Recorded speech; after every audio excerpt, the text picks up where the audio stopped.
pay for PPV, but this is free and this is real TV. Grab your cup, pour that drink, roll that blunt, and tell us what you think. Commas come pouring in, women be exposing, man. Fellas start to open up, shorties feeling down the fuck. It's a safe place, spill that tea. A cup is hot, don't let it fall on me. And the stage, you keep it funky, might speak for she think. Vibe from the BX, don't even try to stink.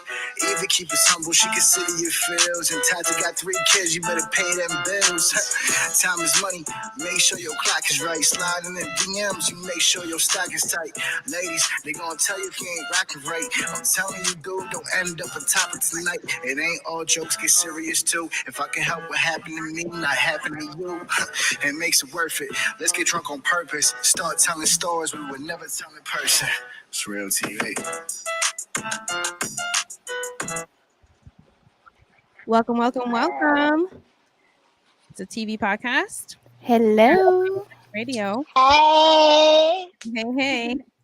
For anyone new here, welcome. Welcome to TV. This is where we spill the tea. Also, this is a safe space. We talk about everything and anything here. It is a safe, free zone as well as no filter. I will. So, welcome to episode You Are Not Alone. This episode is a little more intimate. Usually, we have some guests or talent for the week, but this week is just going to be us. Go ahead, girls. You can start introducing yourself. I'm Tati. I'm in Hawaii currently, and I'm here to just speak about my experiences as a single mom of 3. And I'm excited to talk to you guys today. It's a good episode. All right. And I am Eva the Diva. I am, I don't know, I guess the one with more sensitive of the group, I think. So I get to feel I'm very empathetic. So I guess I can touch bases on that. But also I'll be talking about a little bit of my own childhood trauma stories and, things now, even of being a mother of teenagers, applying those lessons learned as a kid, now applying it to my kids so that I can be also a better parent. And I'm sick, y'all, so I'm sorry. Yes. Eva is sick and she's still here pushing through. Appreciate you, girl. My name is Anastasia and I am single. Yes, of course. No kids. But we started this on Instagram Lives and now we're bringing it to YouTube and as well as Reflex Radio. So if you don't have the app, you can download the app, listen to us live through there. After it's posted, you guys can also hear us on Apple Podcasts and Spotify, right? Our episodes get spicy at times, pretty funny as well. And also we have Val that usually is with us, but she's in Puerto Rico. Shout out to Val. It is her birthday. Shout out. Big happy birthday to Val. Hope you're enjoying your vacation, girl. We miss you. Yeah. And also, guys, just to let you know, you can follow us on Instagram. We have Twitter, Facebook, TikTok, and am I missing anything, Eva? Twitter, Facebook. We're still trying with Facebook. I think all social media, guys, you can follow. All platforms. Yes, all platforms. And as well, we do have an email that you can send us your either stories, experiences, questions, anything. Anything. If you want to stay anonymous, definitely we'll keep you anonymous. You can also DM us on our Instagram page as well. Anything that you want to tell us or even questions for us. We are an open book for sure. And I'm excited to get this started. We did talk about this for a couple weeks on doing this episode. More touching on mental health. Sorry, ladies, one of you have to lower. Yeah, that was me. Sorry about that. It's okay. We did talk about this for a couple weeks, and of course, it's something new, and we all had some fear about doing this, but felt like as a team that it's really important, especially now for the holidays. Mental health is real. And on this episode, we're going to be sharing some personal stuff, that things we may be struggling with. And if anyone wants to share anything that they're struggling with, you can call in. The number's on the screen. Also, Eva can put it in the Instagram as well. Yes, and we want to show you guys that we're going to be vulnerable, right? We're all humans and we want to connect with you and let you know that we are here for you. right? We're all humans. And I'm sure a lot of us go through the same things. And sometimes it's difficult to talk about, for sure, right? So we are being vulnerable today and going to share some personal stuff. And if you feel like you connect, write in the comments, call in, email us, and you can share as well with us. And we're going to get started. So we're going to go in order. And Dr. you can take it away. Okay, so my name is Tati, and a little bit about me, and I guess my mental health journey. I would definitely say these last 3 years have definitely been the hardest journey for me. I was married and then got out of my marriage and had moved back home. And when I moved back home, I encountered a lot. I think I went through a lot more with a lot of self doubt. I think it's always a hard time when you get out of a relationship and you're trying to reflect on who you were in that relationship.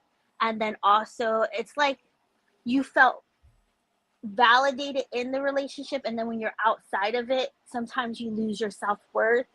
Mm-hmm. And for me, it was always about having that self worth loss and kind of getting back on that journey again to find myself and like who I really was. Because I kind of got lost not only in my marriage, but also as a mom. And I think as a mom, we struggle too because everything's about our kids or everything's about our husband and we forget about ourselves.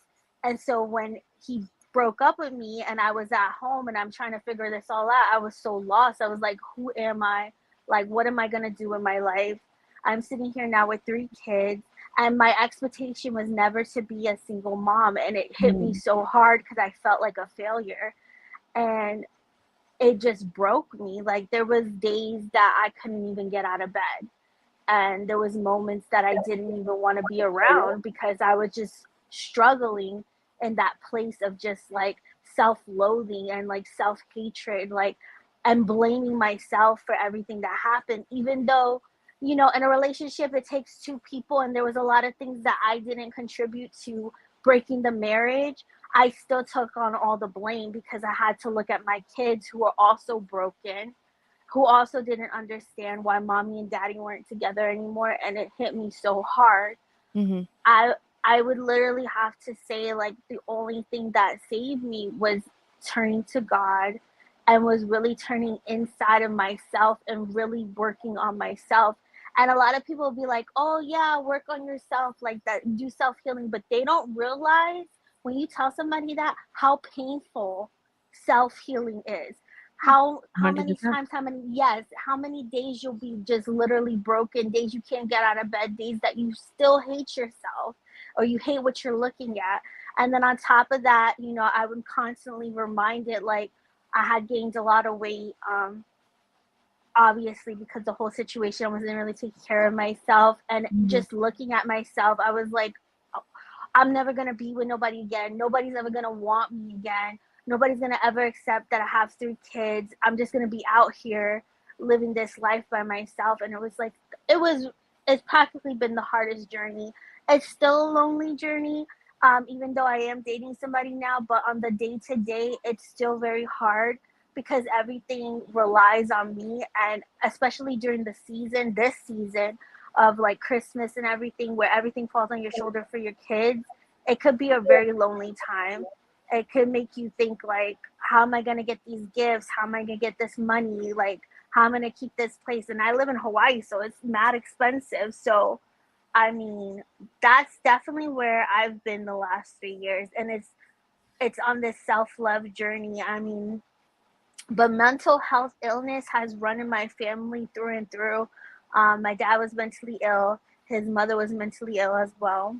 He's bipolar, and schizophrenic, and my grandmother was schizophrenic. So that mental health stigma always ran through our family very strong. So as I started to experience the struggle with my own mental health, it also scared me because I was like, I don't want to go down that path, because I would see my children and I'd be like, I need to get stronger.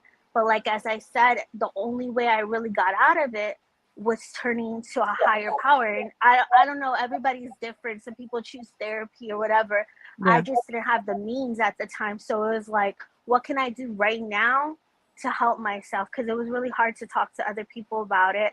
I would talk to friends. Like I definitely talked to Eva about it and whoever I could, but there's those nights, you're alone and your mind is spinning and you're up at night thinking and your thoughts are running. So that's kind of where I was at, and now I'm starting to get out of it and find things that make me happy and finding myself. Like this podcast is something for myself because it's me being able to talk to adults and have that adult time that I don't have on a day to day.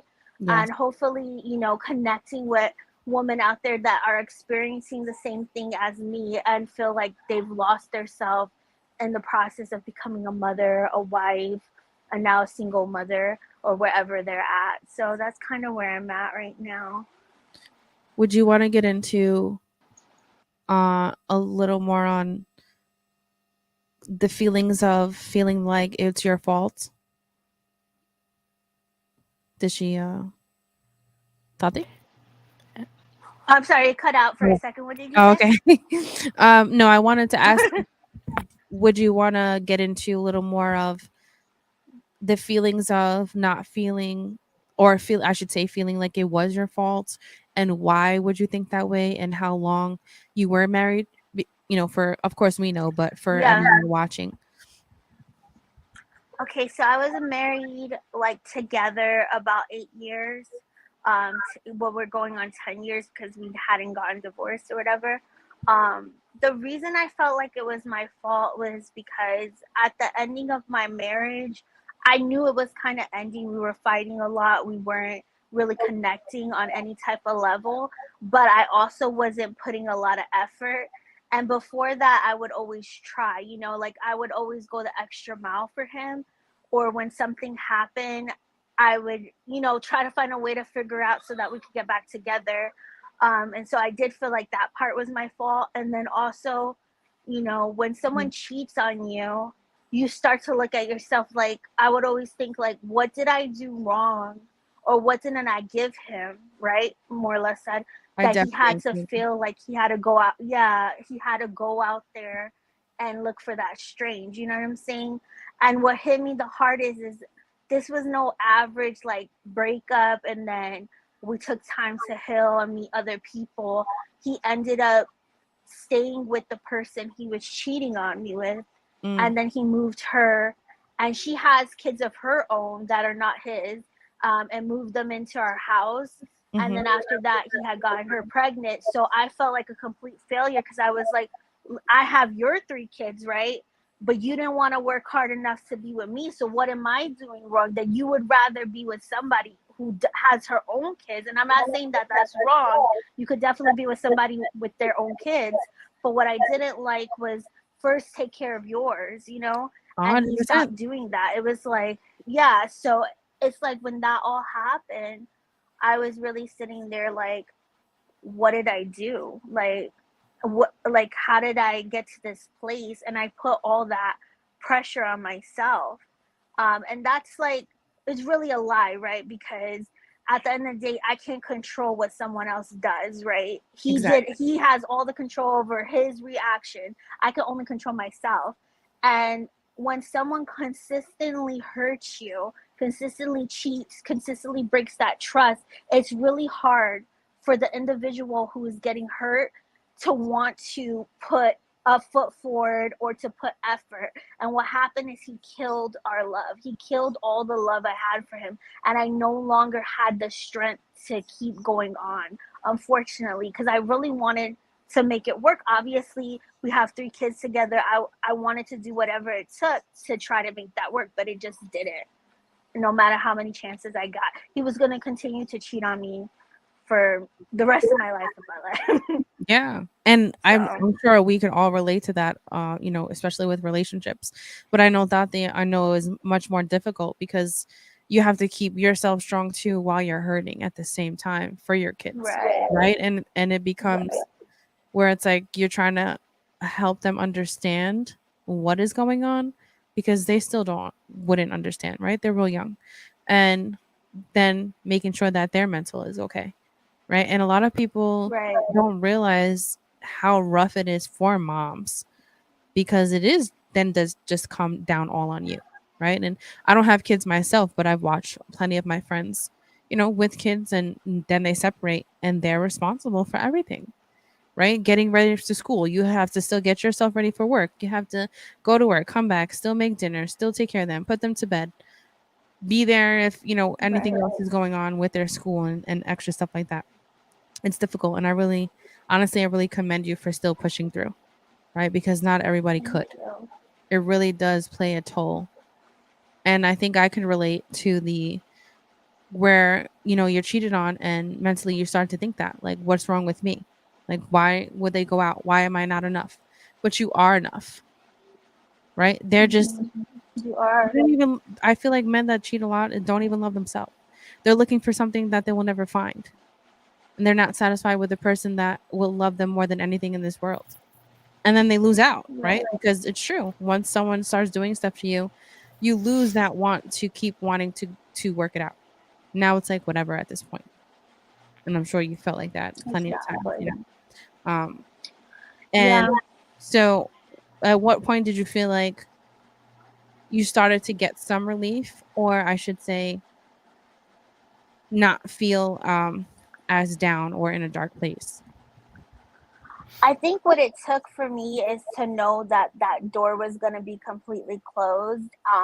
When he had the baby with the other person, I think for me that was the realization that I no longer was going to go back to this person, because I didn't want any parts of that situation.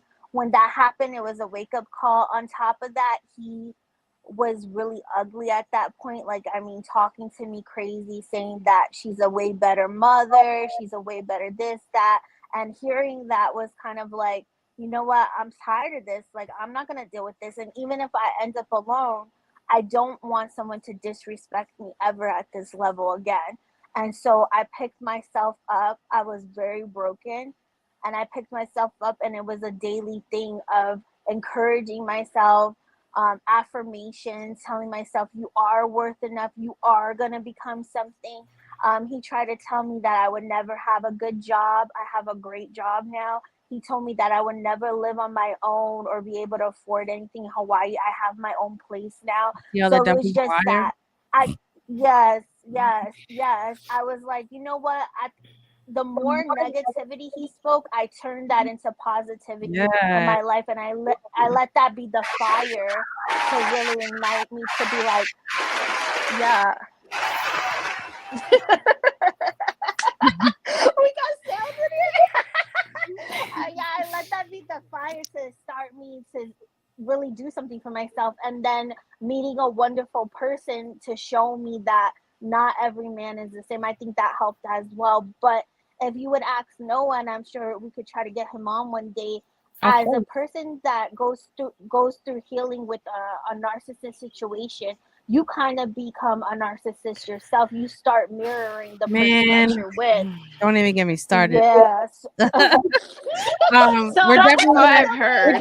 hit that topic though, guys. Definitely gonna hit So that I've topic. heard. yeah, Um, I was a little bit unhealed.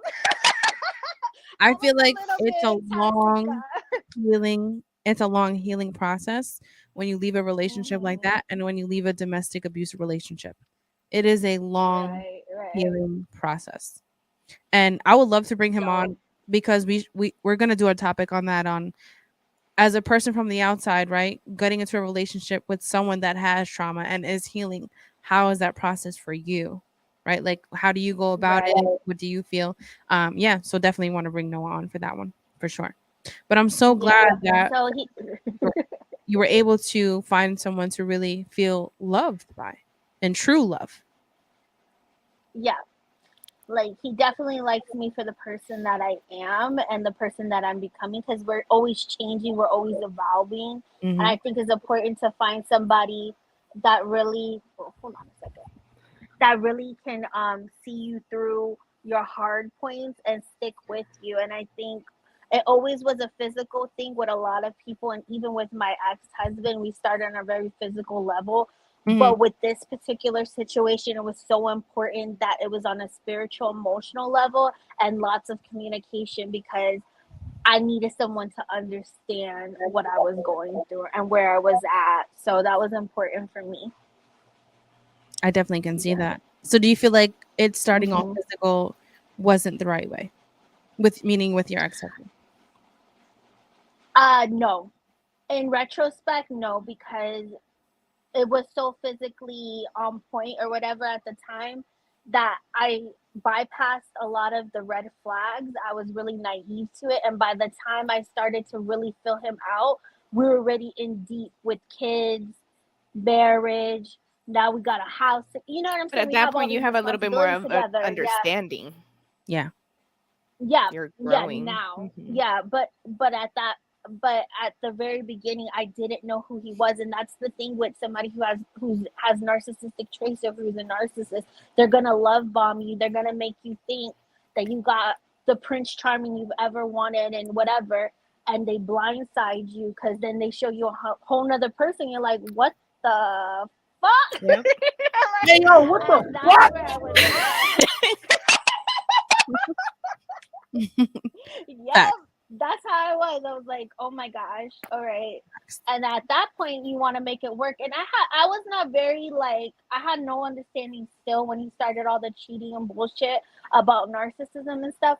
I started learning about that after many years of already being in it, and then seeing stuff, and then like trying to educate myself. I'm like, oh my goodness, this is literally what I'm going through, and watching other people's stories, and like, oh my gosh, that's my life right now, and I need to get out of this. I need to break free.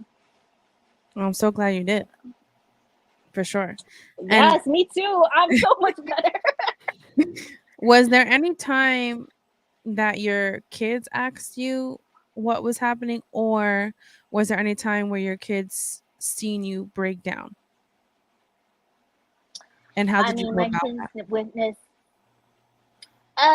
my kids witnessed a lot, especially Brooklyn. She's a lot older.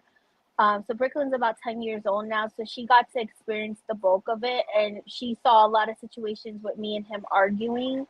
When I first got here, she was really hurt because obviously that's her dad. She loves her father, and I don't want to stop her from loving her father. So she was in a lot of pain because she didn't have understanding why we weren't going to be together. So it's just me really finding a way to communicate that on her level of why it's not good for me and dad to be together. And I pretty much explained it that we were just better off as friends and that we didn't know how to get along as husband and wife, and just, but I think she struggles too with her father because he is away and he does have another relationship. So when she went out there with her and her brother, they had went out there for vacation. She got to experience what his life is now, and that's also painful for her because she's watching him with other kids. So it's a constant battle with Reminder. my kids too, and Mhm. reassuring them that they're still loved no Mhm. matter what the situation looks like, that I still love them. And I always tell him too, because I do talk to him about the kids, that it's his responsibility to show them love, no matter how far he is, to make sure that they feel loved. But at the end of the day, you can't make somebody do anything. You can't Right. even make Sure. them love their kids. So I That's feel like right. at this point, um, I try to have as least communication as possible with him because I feel like he lacks as a father too. And this is not nothing I've not told him to his face, so it's not like I'm putting it on blast here. Like Yeah. this is real conversations that I've had with him, and so that's where I'm at, and it's painful for me. Is put it this way, it's more painful as a mother to see your kid struggle with something than to see yourself.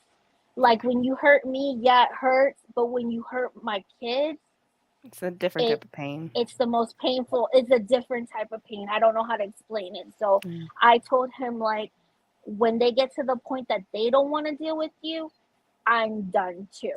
Mm. Yeah. Because There's the really moment nothing you that they can say do. that you haven't done it, yeah, and that's up to him. So that's where I'm at with that.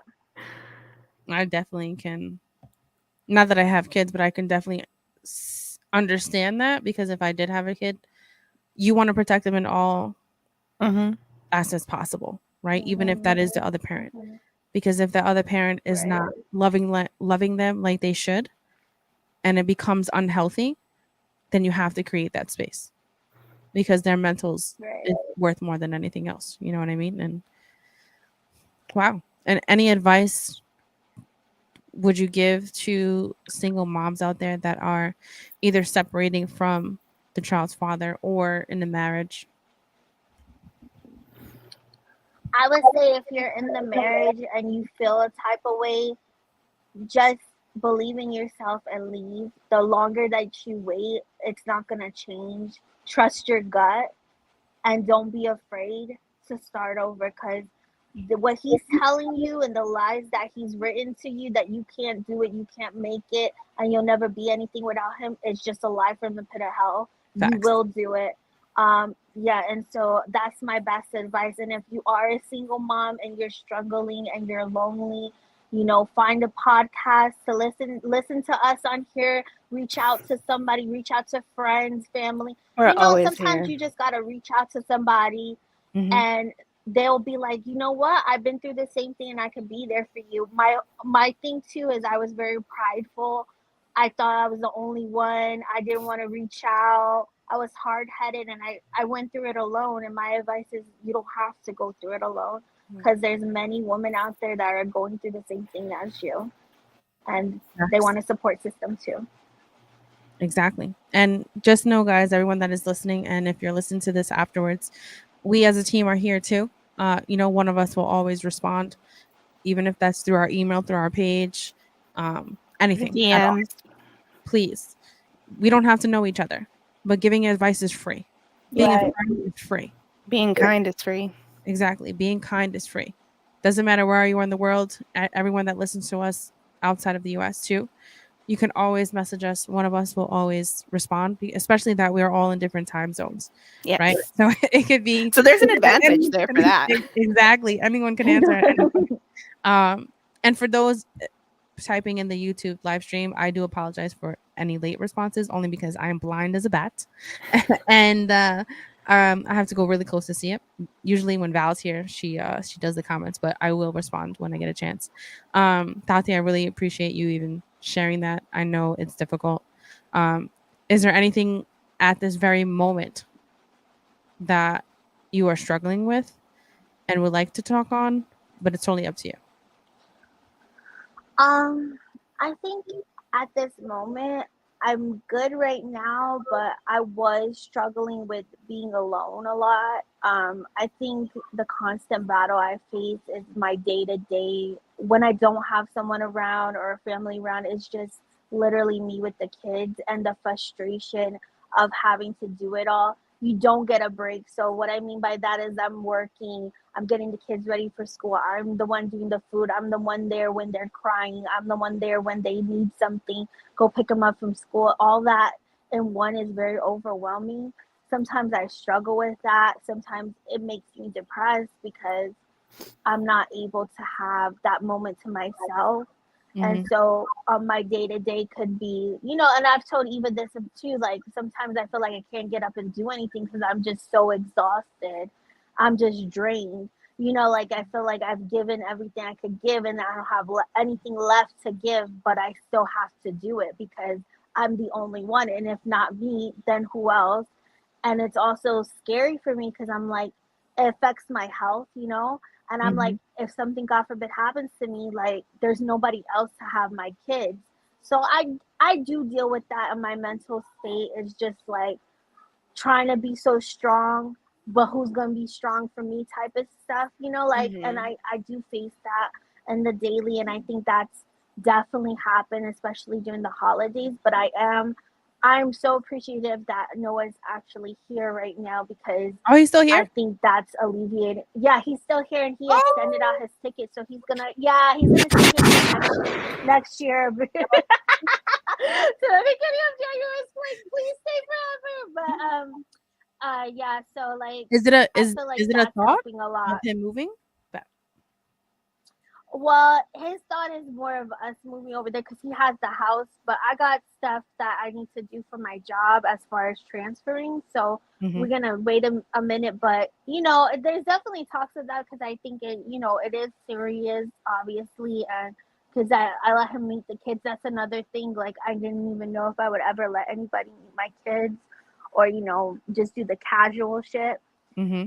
But yeah, like, that's what I face on a day to day, and I know other women face that too, because I see it all the time on social media, how they're so stressed out, and I'm like, I'm right there with you, girl, because I'd be stressed too. And my kids are not little anymore; they're all in school, which is a plus, but doesn't take away from the fact when you're doing it on your own, how it could just be overwhelming. Yeah, because So you're that's doing a 2-person job, my struggle. right? Mm-hmm.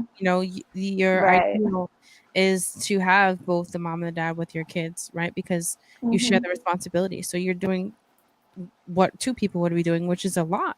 And Mhm. that's why, shout out to all the single moms, right? Because it is really hard. It's hard. It And is. everyone needs a break, right? And I Right. think that's what makes it even more difficult is because you don't have a break, right? You should just move to New York. Yes. You too. Yes. Both of you move I here, know. rent a crib, and if you need a babysitter, I'm here. Same to you, right? Like it would be so beneficial. See, I think It it's I would. time to move, know. I girl. know. Yeah, I think so. Eva likes the East Coast, so for reasons that will be unknown. The reason that we will not disclose. Definitely. Definitely. So just FYI, I put some Fireball in my tea. It's working really It's good. working. We did have another comment from, and it says, I think we seclude ourselves because of issues and not wanting to deal with the reality of life. I hope today will find happiness on in her life. Aw. I Oh, believe he that said, too. I hope Kathy would find happiness in her life. This is on the YouTube live, guys. Sorry that I'm all like in the camera. Yeah.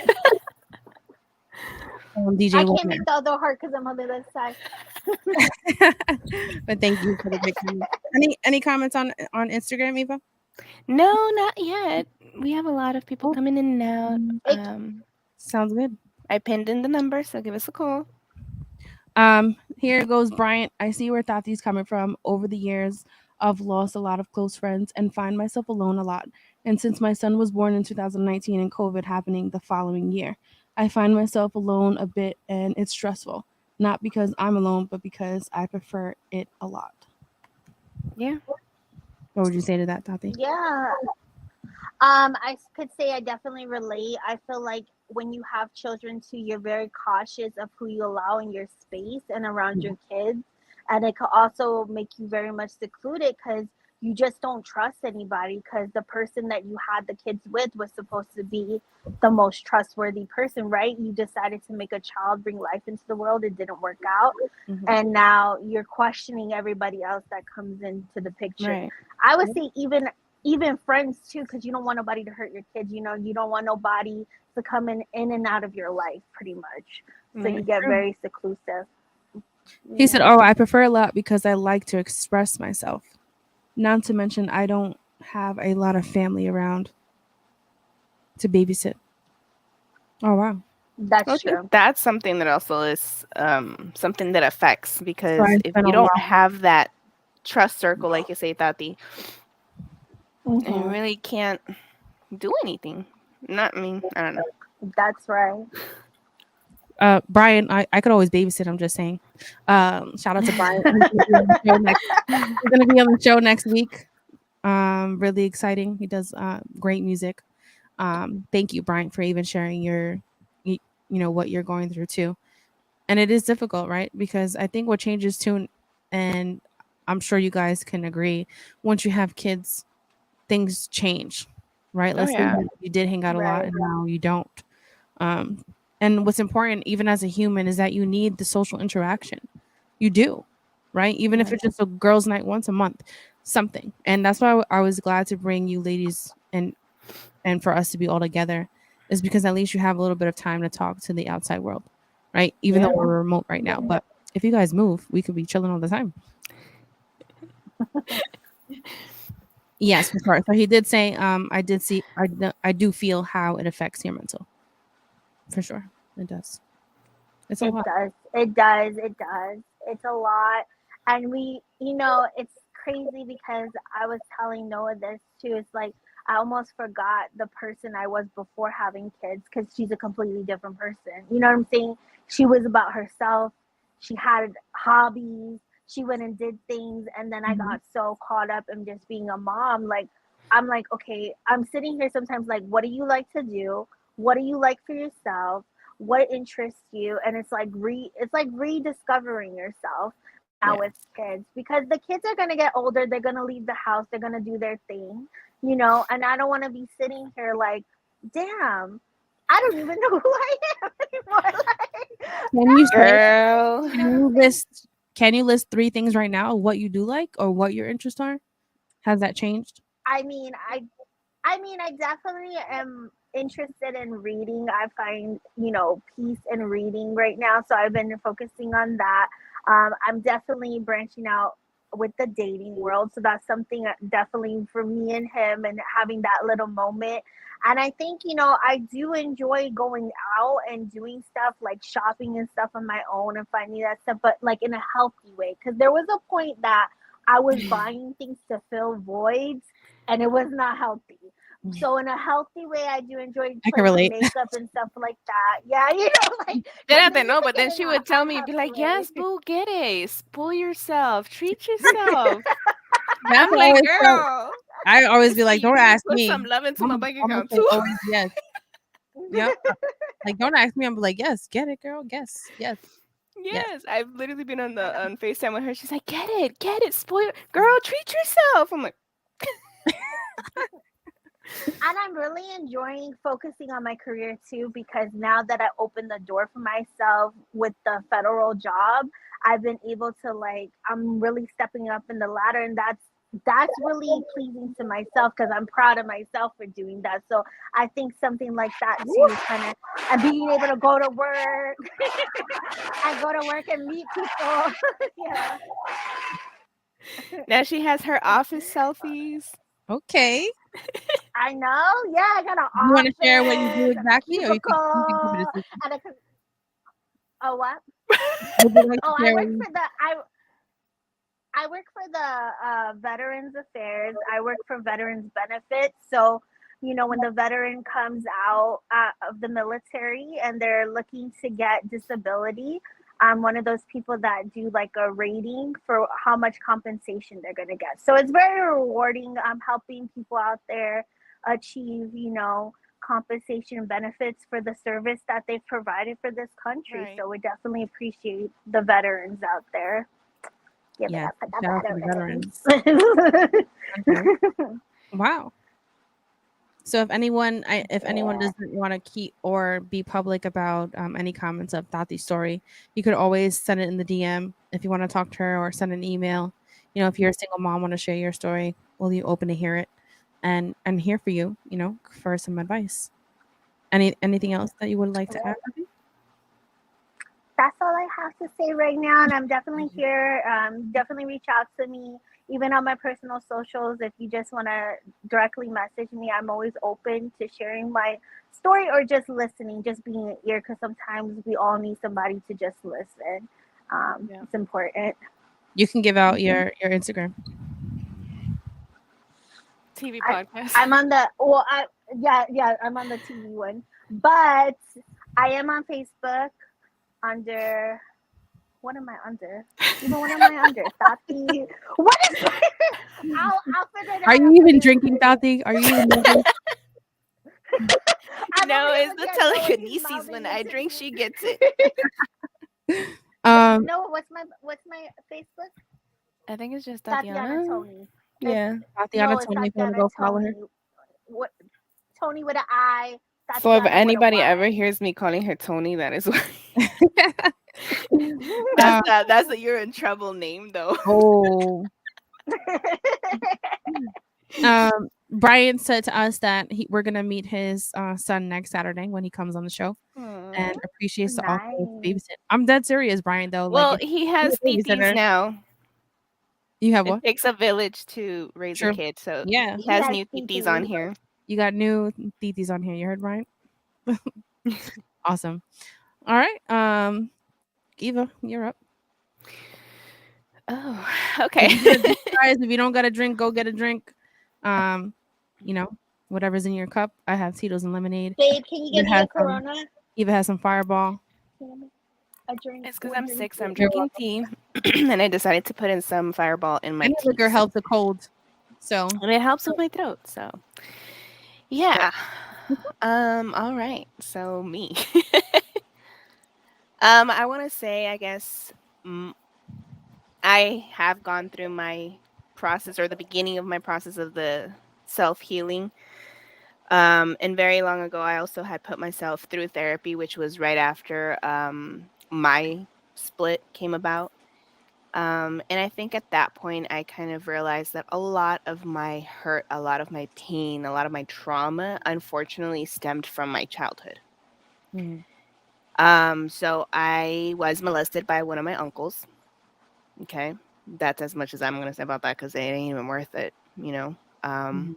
But the trauma or the impact, I think, that it caused on a little 7-year-old me, that little girl inside was still hurting.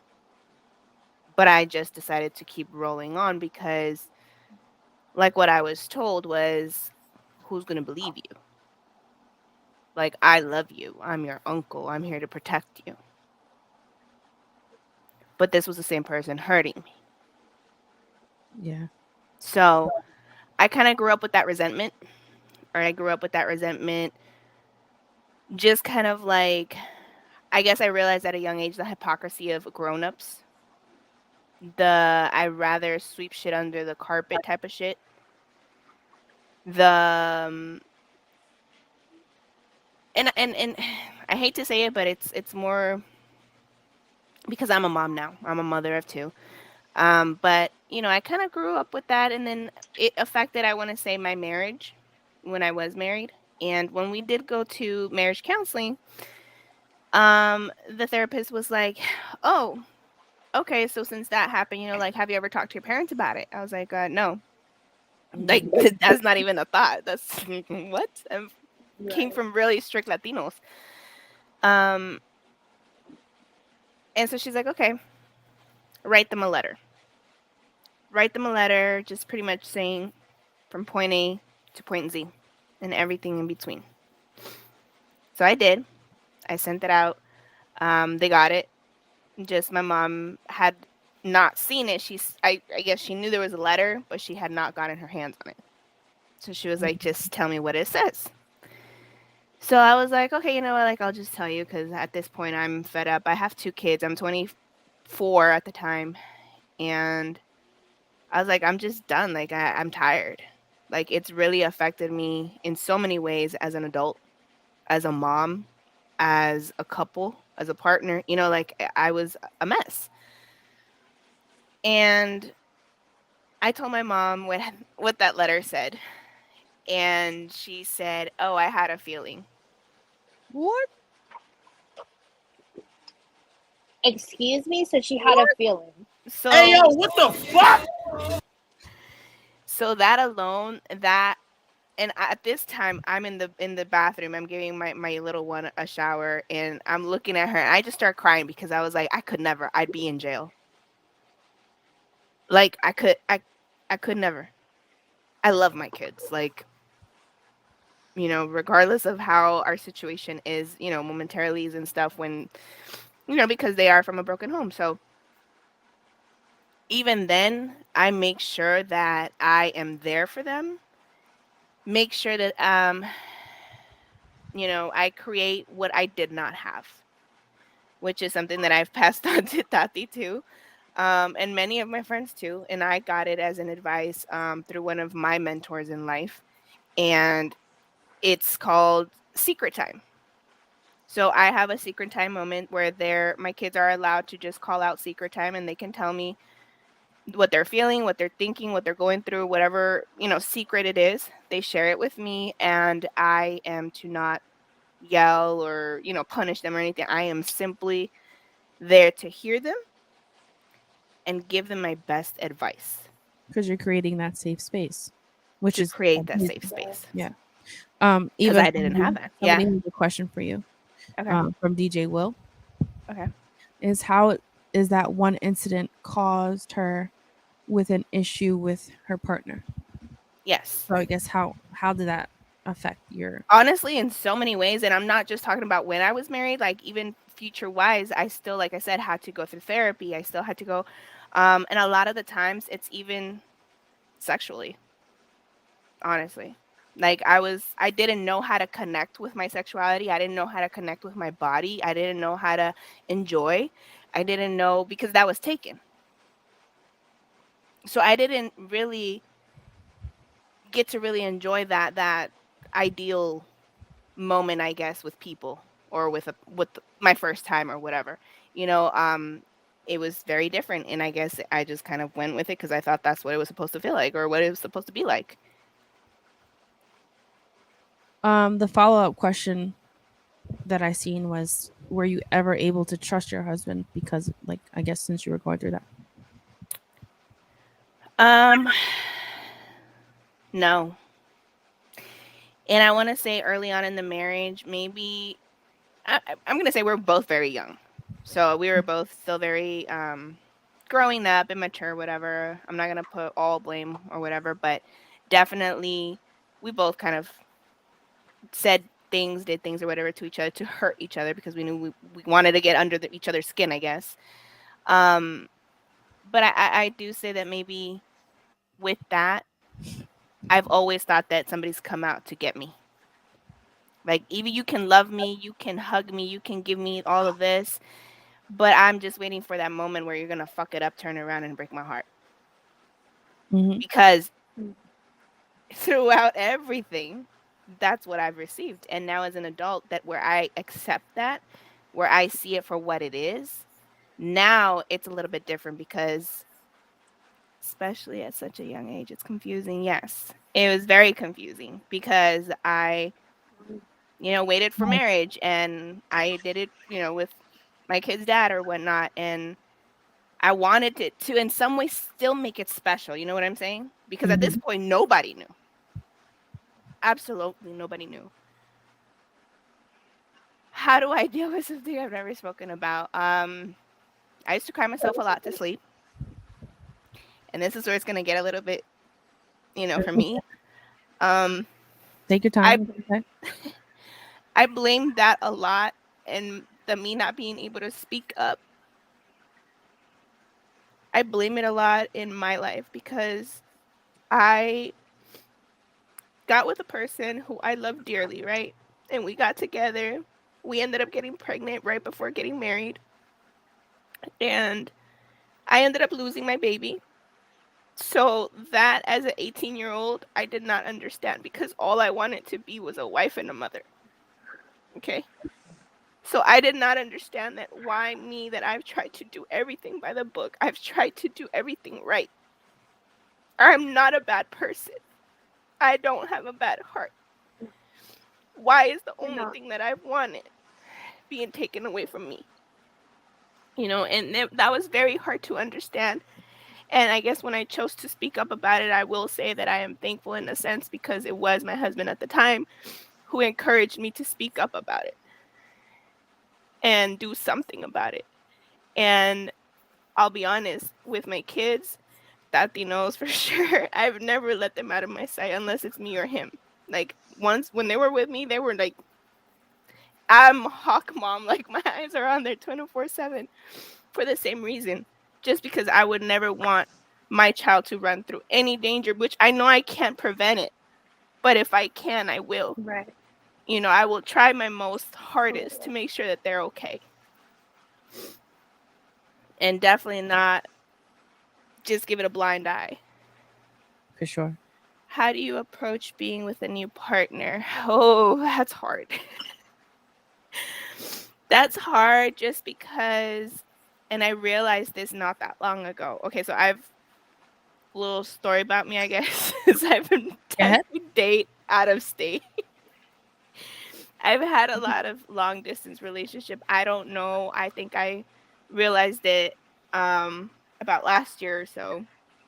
that I think I may tend to do that or feel more comfortable with a relationship like that because I don't necessarily have to have them in person for them to hurt me. So if they were to hurt me, it's going to be at a distance. If they're to hurt me, it's going to be because they cheated or because they said something, hurtful. It's not going to be physically hands on me where I'm probably not going to be able to bounce back from that. You know what I mean? So I don't know.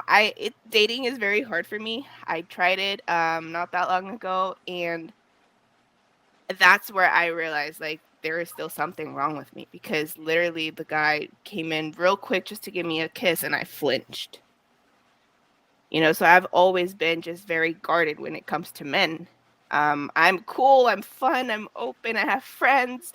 But when it gets to that point, it's a little bit harder.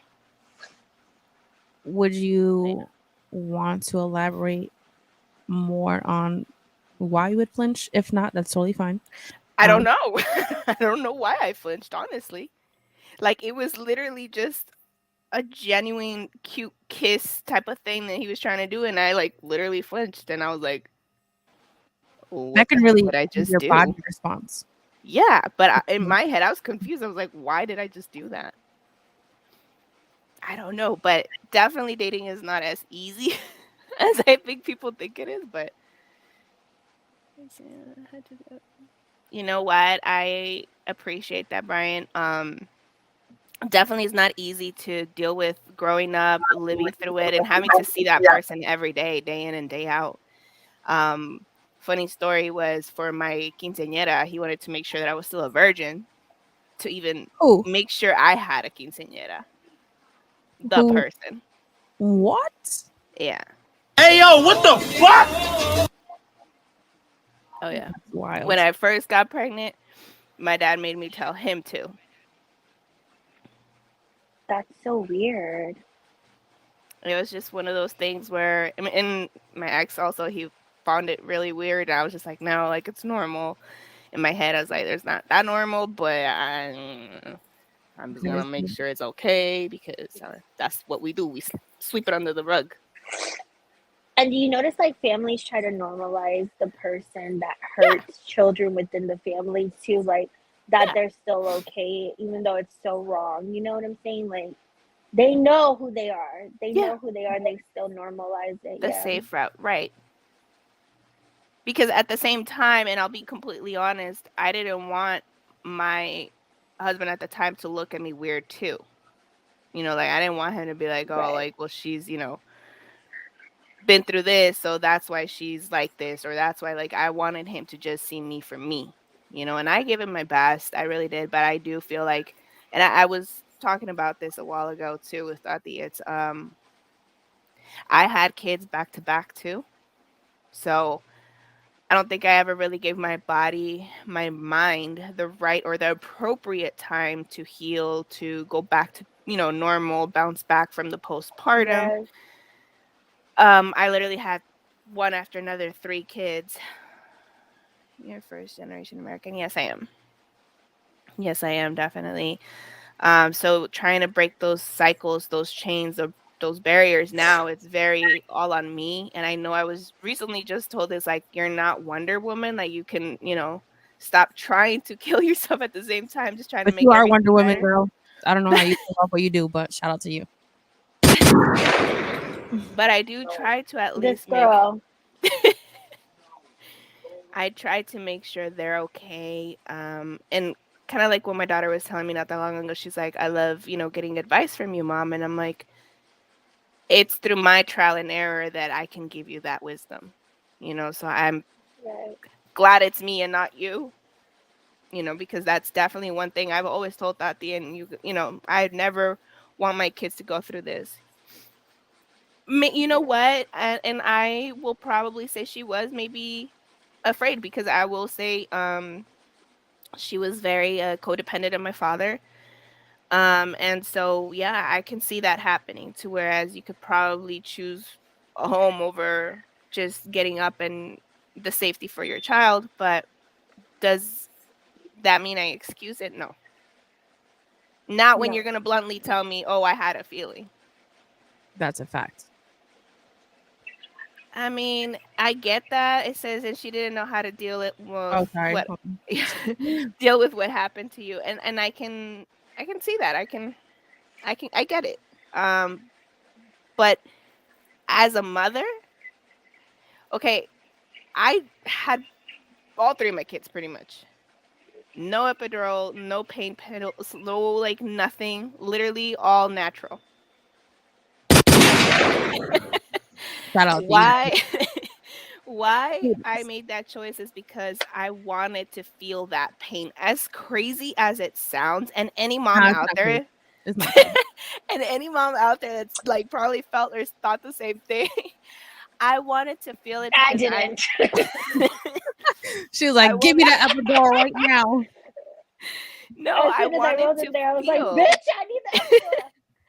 I wanted to feel it just because I wanted to in some way more connect deeper with my child to where I know that this pain that this child is putting me through while coming to, the world, I'm going to be able to connect and remember this pain when they're going through their hardest times or when they need me the most or when they say or do something crazy that gets me mad, just kind of remember at that end of the day, I chose to go through that. Don't judge me on Just my pour. It's because I know I'm not. Sorry, Eva. Go ahead. it's I just literally because spilled beer all over me. trying to tell my story and be serious with you guys is hard. You guys Did should you see see it one fall is on like me? spreading those beer all over her face. The other one's like going happy on her. Yeah, it's because I know I'm next, right? And in my head, so I'm like, I have to get ready. But Mm-hmm. you know that we love you, and that's how we are, right? As a group, even if it's the saddest story ever, we're gonna still make you laugh because Yeah. you're an exceptional woman, and I have to say that, like being a mom to your kids, working two jobs, and still making sure that you're there for them, not even just being a friend, not Don't even make me not cry. even just being a parent, but being a friend. And I admire that only because Great friend. I wish I had that. Right. And growing up, and I'm sure you guys can relate, is that we didn't have that. Yeah. And all the stuff that we went through, probably if it was handled differently, if we had that relationship, we For that probably would have been security. better now. Oh yeah. Make sense? Definitely. I do have other comments. I finally figured out, guys, how to show it on the screen if you not noticed. But yeah. It's hard to trust someone after that type of experience. A lot of girls go through it and don't speak out about it. Exactly right. Exactly right. And I feel like Eva, what's your nationality? I grew up in a strict Hispanic household as well. I feel like we grew up in a similar household. Yes, definitely. I feel like Latinos were raised in a way where at least in my household, right, was whatever my parents said, that's what went. Like I had no choice. Like there was no what ifs, there was what about, there was no but maybe. It was yes or no, and if it was no, it's no. Like what do you not understand? That enter the O. That's You I how I know, think grew that's up a lot too. of Latin households. what are you doing or saying to your Mhm. child to prevent what happened to you doesn't happen to them? Um, I got an advice from a friend who was a male when I first had my son, and he said, I know, you guys as moms, because he had, he was a father of, I think at the time, two girls. And he's like, I know you guys women, as moms, you guys want to be like, oh, beep, beep, beep, beep, beep, beep, beep, beep, baby talk all day, all night to the babies, which is fine. He's like, but be stern with the baby too. Use your firmness to let them know, like, hey, like let them know that there's a difference in your tone to kind of show what's going to be respected and what's kind of like more on the friendly side. And I think ever since they were very little, I love them to death. I will baby them. They are twice my size, and I still lay on the couch with them and baby them. But They were when they always were gonna be your little, babies. yeah, yeah. For But sure. when they were little, I would just tell them like, okay, that's fine. But look, this is, and I feel like I've been very upfront with my kids. So like, if they were to say or ask me about something that's kind of uncomfortable, be like, okay, so this is why things happen. It doesn't happen to everybody. It doesn't happen here.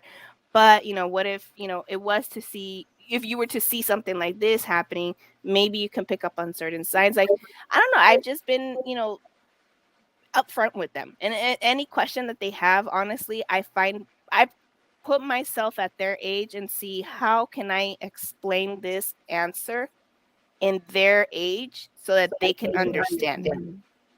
Yep. Yeah. OVO said it's all about breaking bad habits within the cultures of your family. Yes. I am. There is something called. Oh, yeah. No, I was gonna say I am just one of the ones that I'm very far away from everybody in my family for the same reason. They are very chit chatty and quick on spreading everybody's stuff, so it's one thing that I just don't deal with. I'm not interested. I'm not one of the chismosas. So, I'm not into that, all that. So as far as away as I can be, I will be fine. What are you doing And to it's saying breaking to your those child to generational prevent what happened curses to too. you doesn't happen to them? Oh, sorry, that was the same one. Never mind. Oh, Um, thank you, Eva, so much for even being open about that. yeah.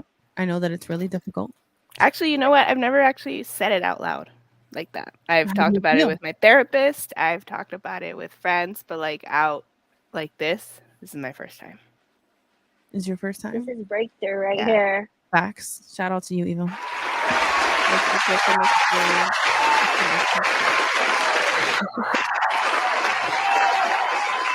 Yes, the connection is definitely deeper. I don't know how I could say like what I've said to like make them understand what is wrong is right, but I've always like and Tati knows, too, even when they were younger, when I was like kind of battling myself on how do I raise these two kids the proper way. I leaned onto my church at the time. I had a lot of males in that like Bible study group, and I would talk to them, and I'd be like, hey, like how can I deal with this? So then, from a men's perspective, they would give me like some sort of advice on how to do things or how to handle things or how to speak to him, because obviously, I want him to at least know that mommy, no matter what, is going to be there. And that's one thing I think that I can say I feel like I've done right on their end is I've never spoken ill of their father to them. It's Okay. one thing I've never done.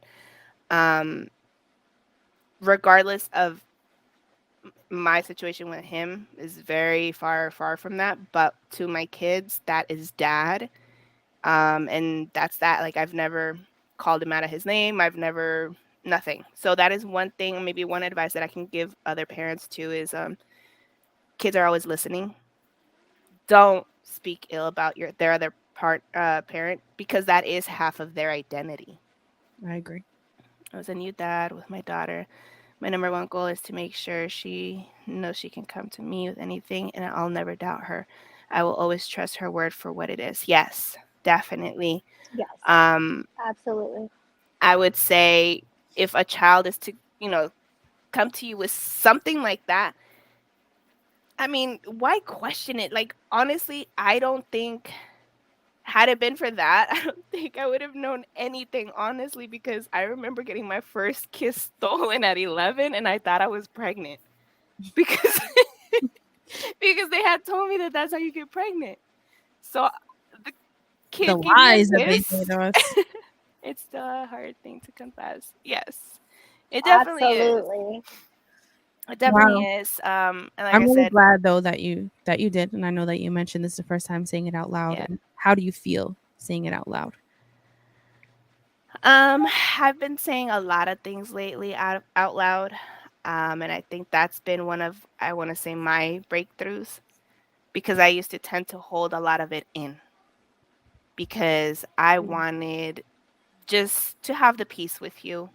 I wanted just to be okay with you. I wanted just to keep going and not really let it take a part of me and live rent free, but it was living rent free. I just wasn't talking about it, but it was still in there. So now where I'm saying a lot of things out loud, it feels very good to just release it and for the first time hearing it and saying, okay, it's out. It's, I don't know, it's something that hits a little different. But if I expect something from my kids too, I'm definitely going to be the example for them. Amen to that.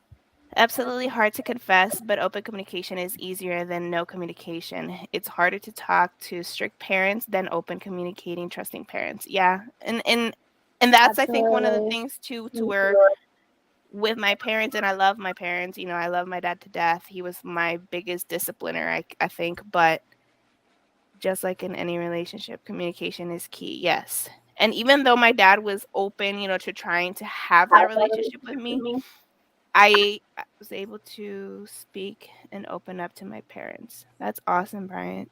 No, he's saying That he wishes he. oh, Yeah, He that wishes. I was able to. it's He a wishes. fireball. It's a fireball hindering her vision right now, guys. No, so with that one, I feel like maybe it could have been better when I was younger. I don't know. But I feel that even when I did come up to them, I still didn't get the reaction I was wanting or expecting. Same love life would have probably been a lot easier, maybe. But I do also see how they react, or like how they were living throughout the whole life. Like I could stand back and see all the hypocrisy, and then just looking at them and like, you was just talking about her. She was just talking about you. Like y'all was just mad at each other. Y'all was just twisting this. Like y'all did this. Like da da da. Like Facts. It so really it's like I could see the messiness and know that even if I was to be upfront and honest with them, it really wasn't gonna go anywhere. They would probably fight about it and keep it going.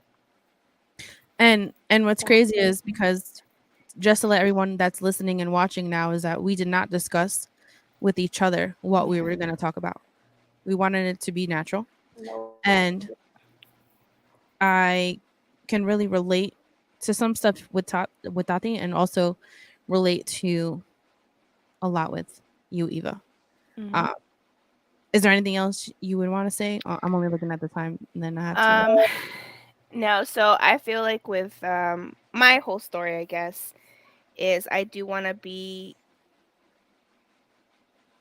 somebody or someone of trust for either another young girl or another young lady, a woman, married woman, because sometimes it also happens in marriage. It's, I want to be somebody in somebody else's life that I needed in my life to help me mold and become who I am. But because I know I didn't have it, I feel like I am willing and wanting to share it with others.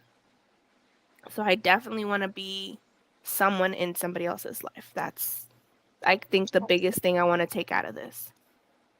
I Like hope help my story help others. Thank you for that. Yeah. I hope you got your tissues, guys. Yeah. That was really heartfelt. I'm trying to keep it together. Just hearing yours. And everyone listening, guys, if you can relate or would like to share your experience with Eva, please message our Instagram, email us. Eva, if you want to give your socials out, please do. All right. So I am Diva. No, what is my Instagram again? Diva Love Forever. I think it's my Instagram, my TikTok as well. On Facebook, I am. Oh, and also my Snap, but I really don't go on there. But yeah, it's Diva Love Forever on Instagram, DJ Will said, "Stay strong." TikTok. I will. Thank you. And I'm Eva J Argueta on Facebook. So yeah, but I'm definitely here for you guys. If anybody, I've always said this to anybody on my friends list. I'm here. I'm judge free. I am nobody to judge. I have nothing in me to judge. If anything, if I can just give you my best advice or just be a shoulder for you to scream at, yell at, cry at, I'm here for you. That's all. Shout out to Eva. Thank you for sharing. I'm gonna highlight the comments as they come in, so one of you can read it out loud since I can't really see. Okay. And oh man, All right, guys. So for the past 2 weeks, I really contemplated on what I would be sharing. It actually has changed probably 5 times because things happened within the last 2 weeks that I was triggered by.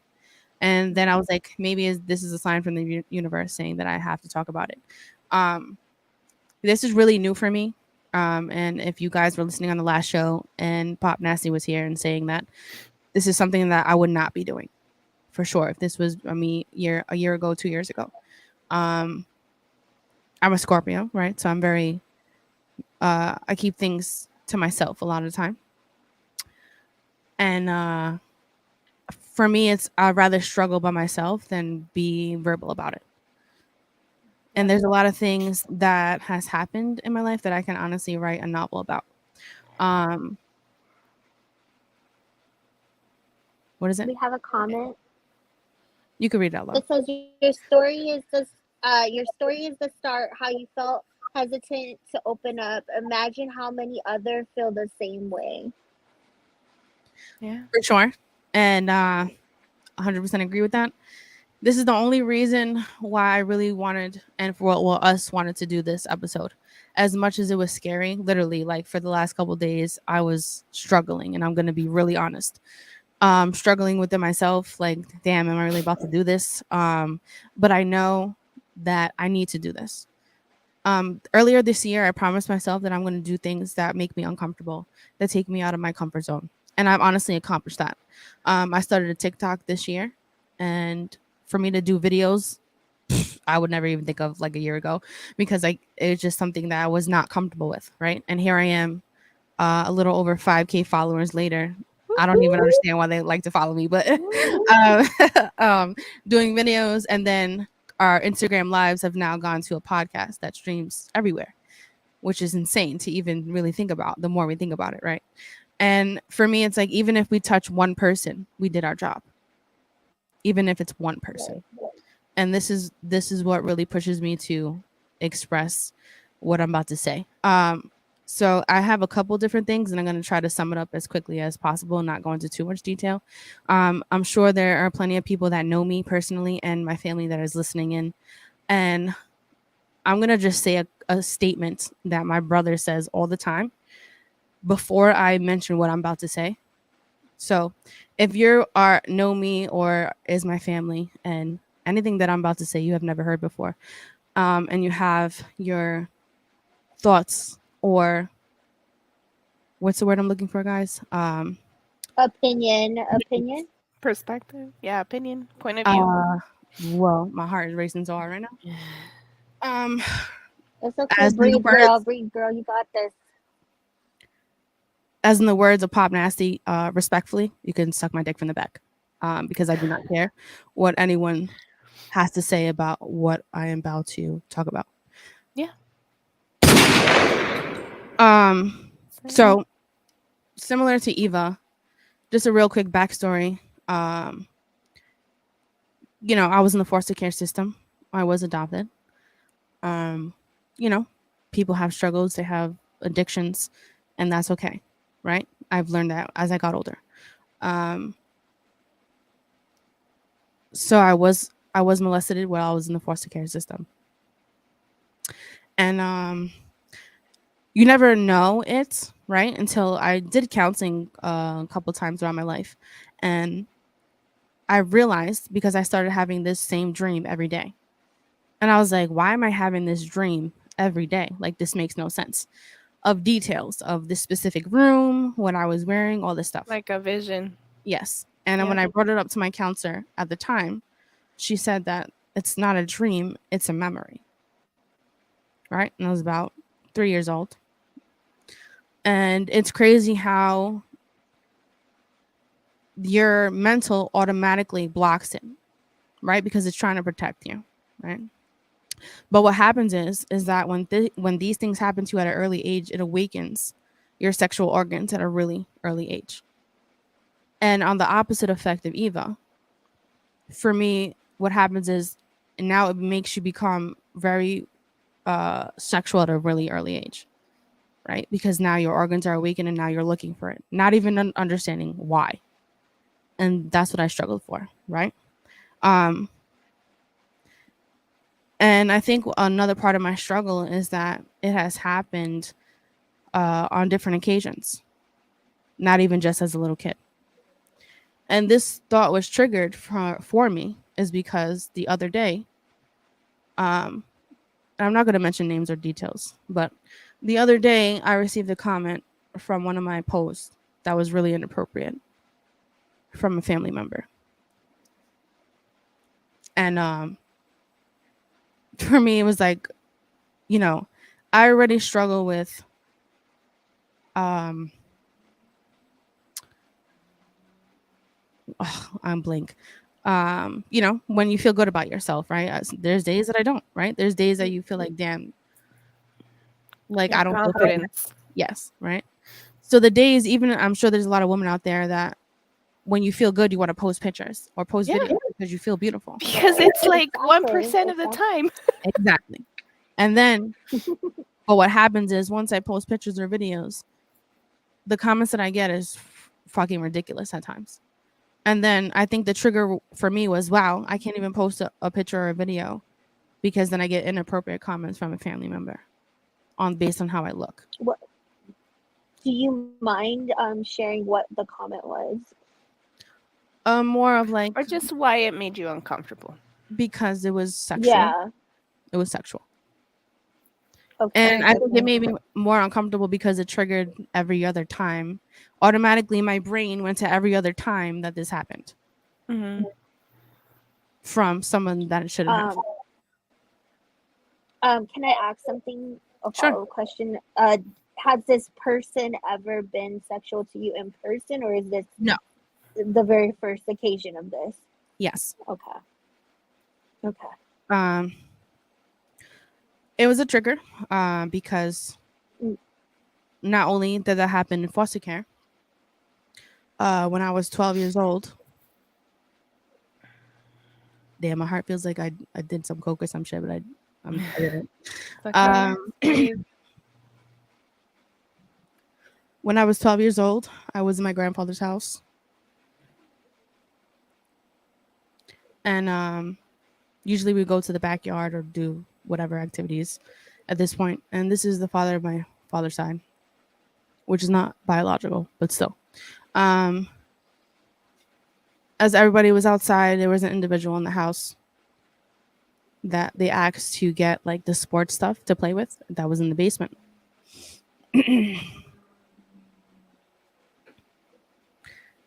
And he asked me to go with him in the basement to get the stuff. So I'm like, okay, yeah, no problem. Like, I'm 12 years old. And a lot of you that don't know me know that when I was younger, I was like a tomboy. Would wear my brother's clothes, So, and what's crazy is that when trauma happens to you at that point in time, you remember all the details of the smells, what you were wearing,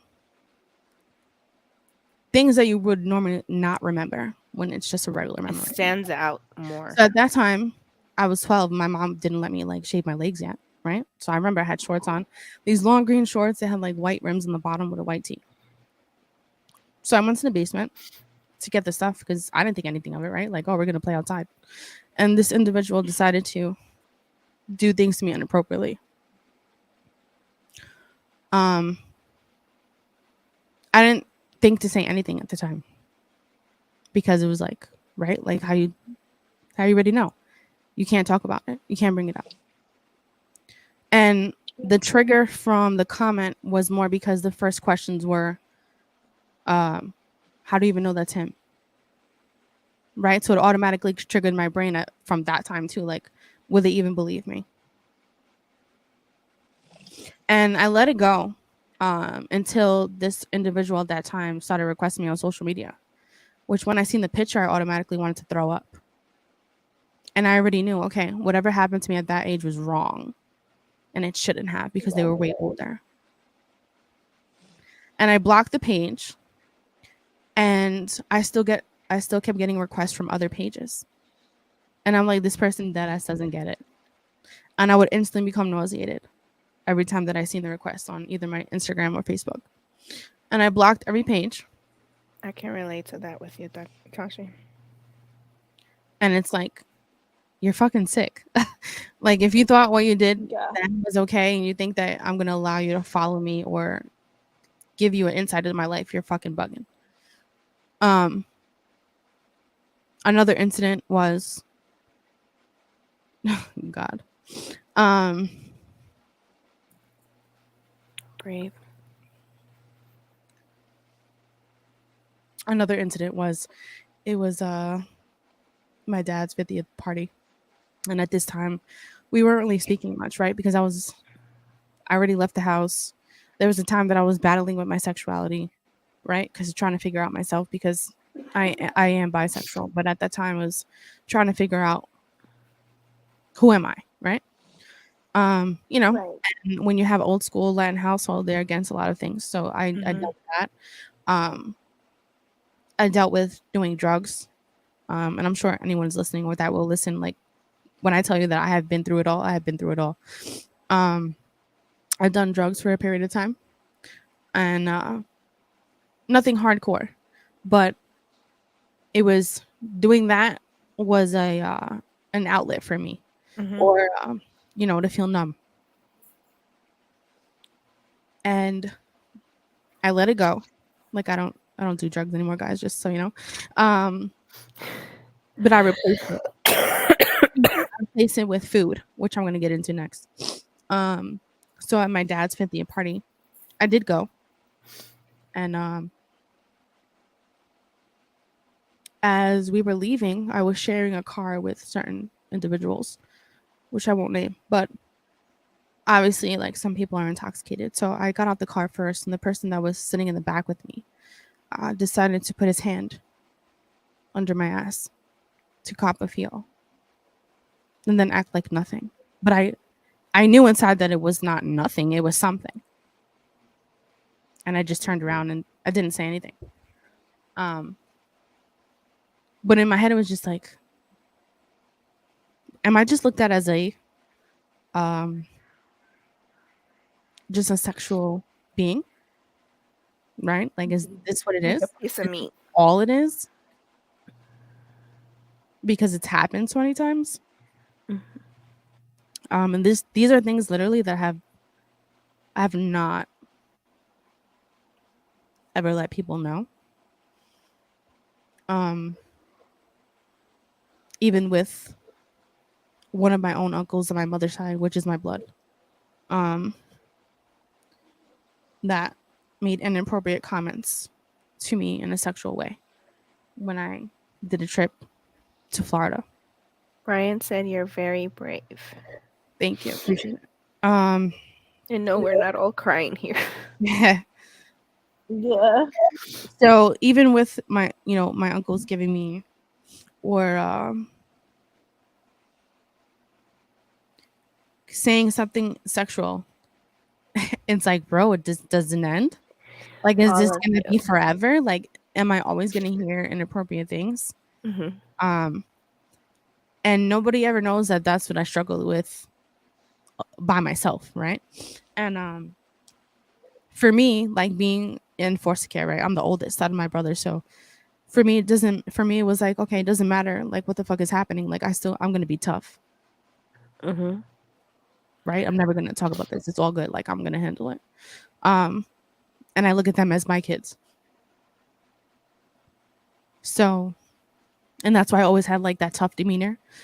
That's why I'm like, have a very dominant approach about me, is because we had to grow up fast. There was no choice, right? Like, at 4 years old, I was doing a crash course on ABCs at 4 years old. Legit. Because, you know, my parents did their thing, right? They both were into drugs. They both were in the streets. And at first, of course, you're gonna like have some hurt towards your parents, or like, why couldn't you get better for me, right? But as you get older, and then I had my own struggles, you understand better. Like, it's a sickness, and some people can get out that sickness. You know, which I'm glad that I came to terms with. So I don't have any feelings towards them now. So that's what I really can relate to Eva, is because it does travel with you into other relationships. You know, sometimes you don't want to be as, you can't open up, or you don't know how to open up at first. And You know, it's that toughness that you just talked about that I can relate with that as well, because it's like I think it became more as an adult, as a mom for me, because now it's more of like I will walk like a damn peacock with my chest out, knowing damn well inside I'm fucking shaking and scared. But I have to put up a front, and that, ooh, 100%. girl, life tried me one time. There was a bunch of raccoons outside of my door, and who has to get the kids inside? Me. And it's just an instinct in you where Guess who's it afraid? doesn't even matter if you're afraid or not. Like you already know Yeah. what you got to do, right? And that's how I feel towards my brothers. So it doesn't matter. Like, you know, of course, I wish there was things that I did differently. DJ Will said, "Sorry to hear about this." Thank you. Like before I left my house, you know, maybe I shouldn't have left so abruptly because I had them that looked up to me, but I also have internal struggles, right? So with drugs, that's what helped me. And I always have to hear, you know, stupid ass comments like, "Oh, you're just gonna be like your mom," blah blah blah. I'm like, I might look like a lot like my mom, but doesn't mean that I'm gonna be just like her, right? She, you know, she did drugs, she did everything, and a part of me always made a promise to myself, like, okay, even if I have vices, I'm not gonna get to the point where I'm doing opiates because then I know it's downhill from there, right? So I did have still some self control. You know, but I did do a lot of pills. I drank. I like to huff. Anything to numb, right? Right. And I did do a drug program. Shout out to Camelot. I left school for a while. I was there. But it doesn't matter. Like if anyone know or has been in foster care or adopted, is there a feeling that you're always missing something? You're always trying to fill a space that you don't even know what space you're trying to fill. Yeah. And so when I stopped drugs, when I was younger, the opposite thing happened to me. So with food, I would make myself throw up because here I was like, I don't want to get fat. I want to be skinny. Honestly, nobody even has ever known this before. And then now I struggle with food where I have to have things that I crave because it's going to make me feel better for the moment. And it's the same effect as if I was to do a drug, right? And I'll tell you why. Is because with food, I only want it for the moment, but then as soon as I eat it, I want to throw it up. I don't throw it up, but I instantly feel sick. So I have the gratification for that minute or so once I have it. Like it could be whatever that I really love, like Wendy's pizza. Because I'm emotional, right? Whatever I'm going through at the time, I'm going through some shit and I need something that's going to make me feel better, which would be food. Because I don't have the drugs anymore. And a lot of people really don't understand that or could understand that. And before it was getting to the point where it's like, even if I was tight with money and I really needed a specific food, I would be upset. And I had conversations with myself, like, what the fuck is happening right now, right? Like, I shouldn't be this upset over food. But you have to really think into yourself, and I thought into myself, is because I'm looking for that one thing that would take this pain away. And now with the food, I was recently in the hospital, which it really could have been really serious. And now finding out that I have diverticulitis. I don't know if you guys know what it is, but it's Can you explain a little bit? Yeah. So it's a problem with your intestines, right? Let's say if you suffer from constipation, which I do. Sorry guys, this is probably a TMI, but We're spilling all the tea. Yeah. Is problems going to the bathroom, right? And then you develop these pockets on your intestines. And if the pockets get inflamed with feces, now it becomes dangerous, right? So that's what diverticulitis is the pockets filled with basically shit. And you have to get it taken care of ASAP. which I had no idea. And I started having pains, and I was like, oh, okay, I'm just regularly constipated, right? I have to just get this out. Nothing was working. And then I was like, oh, damn, maybe it's my appendix. Here I am fucking on Google. And then I rushed myself to the hospital. They do test and tell me that I have this, where, you know, if I would have waited, and doctor told me if you would have waited, it would have been different, right? You can end up in surgery. They have to remove part of your intestine because the feces can't come out. You start to become toxic, or the pockets blow, you know, erupt because they're so impacted. And now you become septic. So then here I am, right? Now that I have this issue with food, which I don't even ever talk about. This first time. And now I have this condition where I can't even have food. So this is my current struggle. Because, you know, I have stressful days. Not every day is a happy day for me. So now when I'm looking for something, right, to fill that, it's like, fuck. Like, I can't even have that now because I'm really restricted. Right. And it's not that it's gonna completely go away, right? If I don't eat properly, I'll have flare-ups, and then it can get to a whole different thing. End up surgery, God forbid, anything like that. So that's a little bit about that. And then so that triggered, I feel like my triggers are all domino effect together. So then that triggered you know, having my friends or so-called friends thinking like they'd be around, right? Because now it's like, fuck, now this is happening to me.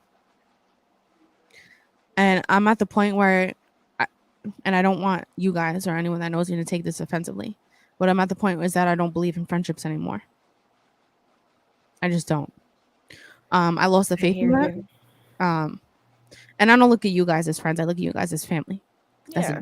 so, you know, this year showed me a lot about people, and I have to always remind myself that people are not going to treat you how you treat them, right? You can't expect that back, because if you expect things, you get Exactly. disappointed, right? Expectations bring disappointments. And thinking that I had a really great friendship, things happened, that things changed. And for me, it's like, if I'm your friend, I would never let things get in the way of me being your friend. Right. So I think when I had to be in the hospital, and I was just like, bro, but where's my friend? Like, why aren't you here? Mm-hmm. Right? You called me. Yeah. You might have texted me. But you know who was there? My brothers. And with COVID now, The family. Yeah. With COVID now, the hospital only lets one person in a day, not even per hour. It's like a day. Right? So each of them took a day to come. And they will always be my rock over anybody else. This is the fact. Over family, over friends, over anyone else. So, you know, now I'm struggling with that part of how I don't trust people. Right? I have Because a I invest. comment on here, especially about what you're just talking about right now, friends and family. So it says, friends are family. Friends aren't what they used to be. Everyone wants to do good, but know better than them, which is true. That's a fact. I feel like too, the realer you become with yourself, the more you learn about yourself, the smaller your circle will become, because you're outgrowing people. And Not just sometimes you that, outgrow a relationship or a friendship. Yeah. but you're also learning about what you will tolerate and what you will not. Yeah. And Yes. it's all about Yes. that growth that unfortunately sometimes also friends Yeah. don't like when other friends grow Mm-hmm. and are No. able to step out of their comfort zone, or are able to move on past their traumas, or be successful, or just shine. Just your existence alone sometimes somehow it affects people. So definitely I get that Tashi, but you're fucking amazing. I appreciate you. And I hope you know You that. are. You're Like, you strong. are I wanted strong. to No, go ahead. I I don't wanted see to what that ask says. you I wanted to ask you a question, Dashi, about the food, because I also struggle with overeating. But sometimes I feel like the reason why I struggle, and let me know if this is something you felt before, is kind of that's the only thing you feel you have control over. When everything's chaotic around you, you have control over what you put in your body. And so you want to enjoy something And so that's the only thing. You know what I'm saying? Like that's how I have felt. I've gained a lot of weight, Yeah. feeling that control because everything around me was chaotic. That is partly it, right? That on what you're saying. Um, but at the same time, then I don't know if you feel this, but I don't want anyone to see me eating. Like I'll hide it. No, I have nothing. And That's this is real shit. I've never said this out loud. Uh, I would not. I haven't done this recently, but I would order something because I'm like, okay, I really want this. Like I'm having a fucking shitty day, and then I don't want no one to see me bringing it in or eating it, and then I'll get rid of it, and then feel shitty, still. Afterwards, so I'm only feel good for that minute or two after I eat it. Like, oh my god, this tastes great, yes. And then afterwards, it's like, right. what the fuck did I just do? And it's the same reaction of when I would do drugs, right? I'll be high, Mhm. like, oh, yes. And then And afterwards, even feel guilty about it. yeah, like, fuck, Mhm. I still got high again. But then afterwards, like, Whatever. what the fuck, right? Like, I still have my problem. Um, but I'm only sharing this because I'm sure there's a lot of people out there that may be going through the same. That's Absolutely. Definitely. I and do have another for you comment on guys. here. Uh-huh. It says, putting your faith in humanity / others is setting up ourselves to lose all faith. But we can get our faith back. We just have to believe in ourselves. Yeah, and I Yeah. think we struggle with that. Some days I think I'm the shit. Other days I'm just like, Girl. right, and I then And got that's that part of the 99. healing battle. I got that I was 99% of telling feeling so, shitty, but that 1%.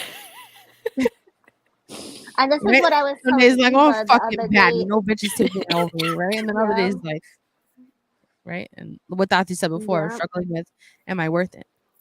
But Yeah. you are worth it. You have to yeah, just remind yourself that. So doing affirmations like Tati said are important because even if you don't believe it, you keep saying it till you believe it because it's true. yeah. You have to get all the negative There's comments out. power in your tongue. There's Exactly. power in your words, and people don't realize that. So Yeah. continue to speak life over yourself. Yes, because we definitely can't speak life or death within our own tongue. Kind of piggyback on what Tati was just saying right now. It's definitely something that I too have been struggling with, especially a lot more, I want to say this month. Yeah. Where I've had that feeling again of maybe more of the triggers that caused it. Again, very personal with me. You guys know who I'm talking about, but I won't share that just because it's still too soon for me. But knowing that this person is supposed to be my world or I'm supposed to be her world, and I'm not as an adult, that still hurts. It does. And That this still time hurts. of the year, I think it does trigger stuff that we go through, right? Because it's supposed to be like happy holidays. Yeah. And there is one more thing Right. that I did want to mention because of this holiday specifically of what I currently struggle with really quick. Does that say can I suggest a hobby? Right? Yes. Bryant, what hobby? Wait, sorry, I do see other comments. Sorry guys, I just learned how to do this. So Maybe a shift in focus. 100%. If you don't know me personally, I have a lot of talents. I just don't do anything with them, which I should. But like I can when I was younger, like I used to rap. I can write poetry, I draw. I'm really creative. Always like to do projects, anything with art, right? So I'm always trying to do something. But right now, I feel like shopping is what is taking the place of the food part because I can't have food as much now. She Um, said choppy. yeah, shopping, especially for the kids. Look at Tati. Tati's like, I approve this message. Not only will it distract. Yeah, I mean, there's things that I do like, what it is that the triggers are coming more now is because I haven't been able to work out, right? So I started Muay Thai and I fucking fractured my toe. So there was that. I haven't been back yet, but I'm hoping to be back soon. Coach, if you're watching, I'll be there. And then with this stomach issue, right? So trying to adjust to that has been difficult. It's been difficult. And knowing that it's a serious thing that could really go wrong if I don't take care of it, right? And then now currently, like with the holidays, it's good and bad for me, right? Is because, now I'm replacing the food with the shopping, right? Anything, especially for my niece. She's my fucking everything, right? So when I'm out, I'm like, oh, I want to get this outfit, I'll get this outfit, and I just feel better, right? So now I'm not buying food, I'm buying clothes, which feels, better for me. But I think a current struggle right now too is because sometimes when I look at her, I'm reminded, and I know that Eva could relate to The this, innocence. the innocence, but also I've been pregnant 4 times in my life. The last one was really uh I almost lost my life with the last one. And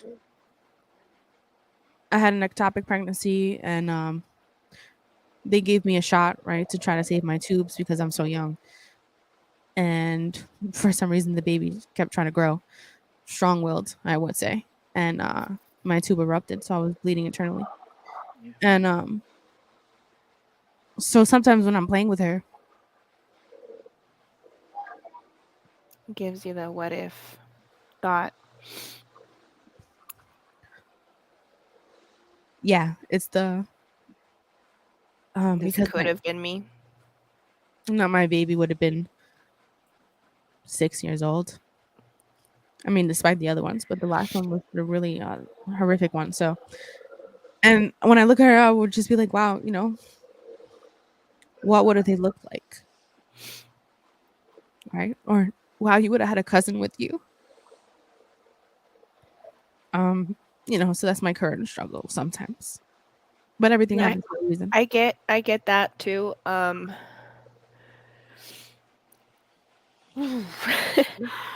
With my situation, it's something that I guess again was kind of maybe like the why me, or maybe the what actually helped. I don't know. Um, so I had when I lost my daughter, I had her January 25th of '06. And then 1 year later, I had my son, who was 2 weeks early because he was supposed to be a Valentine's baby. He was 2 weeks early, and he was born 1 year later exactly of my loss. So 1 year after that, I had my daughter, which was born June 13th and was born on the due date of my first child. So Mm. definitely is always connected. I'm not gonna lie, we still put a little extra candle on my son's birthday cake. He knows exactly why. They know they had a sister. They know they've been to see her. They know a lot about their sister. That's amazing, though, right? Highlighting, and she's around in spirit, Oh, and that's what I have definitely. to My work son, with. when he was little, he would draw things, and he's like, "Oh yeah, that's my sister." I'm like, "What's this?" That's when we told them, because we were like, "Hold on." My son's like, "Yeah, that's my sister in heaven." I was like, "What?" And I looked at him like, No, "I that's know you good. did not just have this conversation without me." And he And looked at me, he's honestly, like, "I've kids can never really, talked about it." And uh, yeah, he knew. and So I really believe that, like, they are in spirit, and I believe, the ones that lost are in spirit, and I think that's what. And it's possibly maybe they're probably around when I'm having those thoughts, right, when I'm playing with my niece, because I'm yeah. on the floor, like I do everything with her. She's fucking dope, and I think that's what just randomly brings in the thoughts, right? Like, and what you would have looked like, right? Or you would have Yeah. been playing together or something like that. So What would you sound like? you sound like, right? You would have been in school by Um, now. But everything happens for a reason, and that's okay, right? I have extra angels out there watching over me. But that's my struggles, what I currently struggle with, guys. It feels good to say it out loud. I yeah. could. Anyone want to read that comment, only because I can't really see, my eyes are blurry. That you can read that, and then I got some It's on Instagram. okay.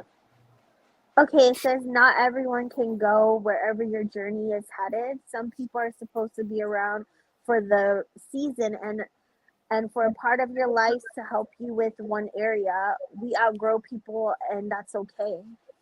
Yeah. So I think it was in relation to you ending that friendship. Yeah, and And that is facts. I had to learn that. I had to learn that because sometimes you're like, Yeah. you would never do me like that, but then they do, and I think that part is what Yeah. hurts most. I have a And I couple have. messages on Go ahead. Instagram. Mhm. I have Freddie's time here saying, everyone always says to me, bro, you have the best life because of what they see. They don't see me up at 3 a.m. struggling or crying because I allow them to see what I want them to see, which is very true. I feel like nowadays, and I know we've talked about it before on other topics, but social media definitely is something that I don't know. Like, I think I was very and with the hype when social media was out, just because I never had it for a while. So when I did have access to it, I was like, yay, posting all the time or whatever. But definitely I started seeing the ugliness out there with people. There is. And so that's when I started refraining of putting my kids are going out and posting where I'm at. I don't post my location. I will not anything that you see on my Instagram, and I'll tell you on that right now, is maybe at things that I've done a week, 2 weeks, 3 weeks ago. I'm Yeah. just coming around to I'm post. realizing that now too, and I think social media could be Mm-hmm. it's good and bad, right? It's good that we could all connect and we could connect with you guys that watch us and listen to us, Mm. but also the part where it's like, people know exactly where you are at all Not times. everybody's happy too. You got to limit that, right? And there's a lot of haters. And I Yes. So that's feel why. and I But feel like social. Oh God. no, go ahead. I just feel I like wanted to know who this person. social media can become an addiction too, because you people get in their mind that they want to be perfect and only show the best parts of them, and they get consumed by it, and it could Yeah, be like a ugly spiral down. So definitely when you're out there and you're trying to compare yourself, especially ladies, to other ladies, like, oh, I don't have that body or that image or those clothes or that house, is that yeah, people are posting a portion of their life. It may not even be that, and so don't get caught up in the hype. Just stay true to yourself. it's That's And true. the then even biggest But thing. sometimes I want to say maybe sometimes people also even enroll that into their day to day or even their marriage relationships as to, well, Mm-hmm. why can't we do this or why can't we do that? And then you have these certain like false expectations that people put up on social media. it's true. I mean, we don't know how they got there. I mean, they could have easily found their way, but they could have probably struggled to get their way. We don't know what a person has to go through to like post these pictures at the same time. So just mind our business and be happy for everybody. Well, we got a few minutes, guys. Eva, who was that person that made that comment? I didn't hear who you said that was. Freddie's time. Oh, thank you for sharing that. What's the other comments, really quick? I have from I don't know if it's a ILMC, but yeah. Yeah, without you, the world would be a different place. We all play an important part. We don't realize it enough or thank each other enough, which is very true. Appreciate you for that. Thank you for that. And then they said, keep the struggles inside. Or this is, somebody, I think, connecting the messages. Keep the struggles inside because only we can overcome them. And I think that's one thing my dad used to say, like, if something's going to weigh heavy on your heart, don't expect it to weigh the same on somebody else's chest. Yeah. Once you get it off your chest to somebody else, you don't know what that person's going to do with it because not everybody's always 100 with you. That's a fact. And then I have one last one saying, thank you, ladies, for sharing. Yes, be careful with the shopping.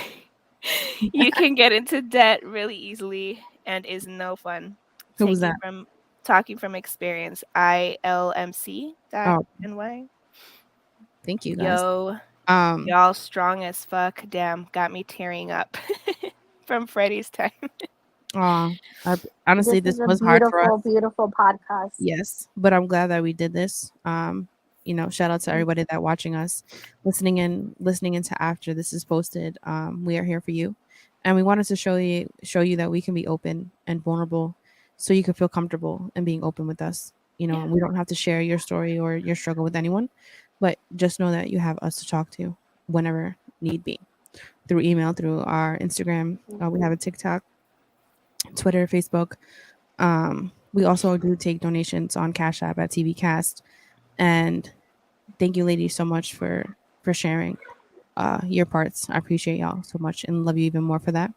Shout Definitely. out and tune in for next week's show at 6 p.m. Eastern and 3 p.m. Western, and then 1 p.m. in Hawaii.